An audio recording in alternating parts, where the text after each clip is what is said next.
May problema ba ang buhay mo? Huwag kang mag-alala.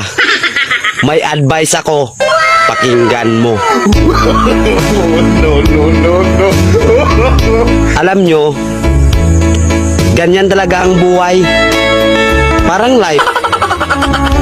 Basta yung importante ay mahalaga. At kung saan ka masaya, dun ka happy. Basta wag kang maniwala sa swerte. Kasi malas yun.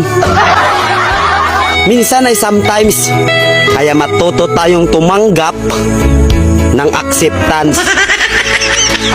Halimbawa, for example, ang baby ay sanggol.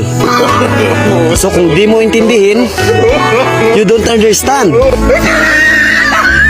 Basta kaibigan, lagi mong tatandaan that wherever you go are there. At the end of the day, ay gabi na.